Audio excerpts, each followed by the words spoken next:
วิธีการวาดเส้นแนวรับและแนวต้านที่แม่นยำโอเคเดี๋ยวคลิปนี้เราค่อยจะมาสอนขีดเป็นเส้นแนวรับและแนวต้านเนาะคือมีหลายๆคนก็อาจจะยังบ่ทันเข้าใจและยังบ่ทันฮู้เนาะที่เป็นมือใหม่เนาะว่าเราควรจะวาดเส้นแนวรับแนวต้านจังไดมาก่อนอื่นให้ทุกคนเนาะเข้ามาตัวแอปของ TradingView หรือว่าอยากจะใช้เป็น MTC MT5 ก็ได้คือกันแต่เดี๋ยวค่อยจะใช้เป็นแอปของ TradingView นะทุกคนเนาะให้ทุกคนเนาะคลิกมาโตลูกศรของ Big เด้อลูกศรของ Big เห็นป่ะมีรูมพี่เนาะแล้วก็ขั้นตอนทำพิษนะทุกคนเนาะถ้าแต่ละคนเนาะมักเทรดทำเฟรมใดเนาะให้ทุกคนวาดเข้าในทำเฟรมนั่นเนาะคือปกติเนาะค่อยมักจะเทรดอยู่ในทำเฟรมของ1นาทีเนาะทุกคนเนาะ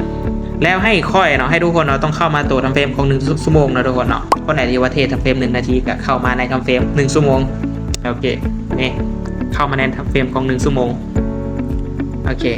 แล้วมาวาดนะทุกคนมาวาดเส้นแนวรับแนวต้านของมันนะทุกคนเนาะคือจุดนี้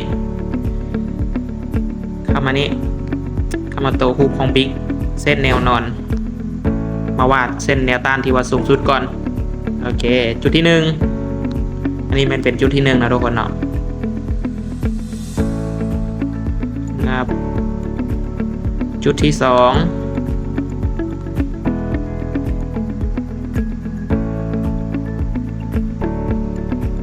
จุดที่3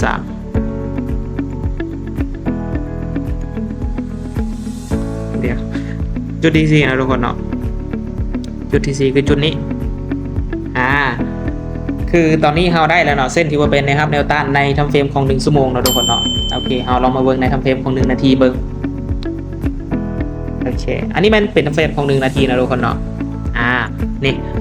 เขาจะได้เส้นนะครับแนวต้านที่ว่าแม่นยำนะทุกคนเนาะค่อนข้างที่จะแม่นยำเวลาที่ตลาดเนาะมันไปตามปุ๊บมันมีโอกาสที่ว่าจะกลับโตได้เนาะทุกคนเนาะเราสามารถหาจังหวะเข้าในแถวจุดนี้ได้เนาะทุกคนเนาะมีมือใหม่หลายๆคนก็อาจจะยังบ่ฮู้แล้วก็บ่เข้าใจแล้วก็วาดบ่เป็นเนาะวาดมั่วเนาะบางเทื่อตลาดเนาะมันแลนไปตามปุ๊บทะลุไปแบบงงๆเลยหลายๆคนก็อาจจะเป็นแนวนั้นเนาะในวิธีการวาดก็ง่ายๆวิธีการนำไส้ก็นี่ทุกคนเวลาที่ตลาดมันขึ้นไปตามปุ๊บหรือว่ามันลงมาตามปุ๊บเราสามารถซื้อได้นี่คือปัจจุบันเนาะทุกคนเนาะตลาดมันลงมาต่ำแม่นบ่ตลาดมันลงมาต่ำโซนที่ว่าเคยเป็นนะครับเก่าของมันเราสามารถเปิดออเดอร์บายอยู่นี่ได้คือปัจจุบันทองคำก็คือขึ้นอย่างเดียวนะทุกคนเนาะปัจจุบันทองคำเนาะนี่แล้วถ้าตลาดมันขึ้นไปตามจุดนี้ได้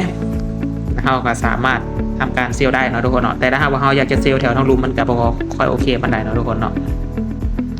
ก็จะมีประมาณนี้เนาะทุกคนเนาะวิธีการวาดเส้นนะครับแนวต้านที่เหลือก็ให้ทุกคนไปปรับไส้เบิ่งคือค่อยวาดแนวนี้นี่ค่อยรู้สึกว่าค่อนข้างจะโอเคแล้วก็แม่นยำเนาะทุกคนเนาะ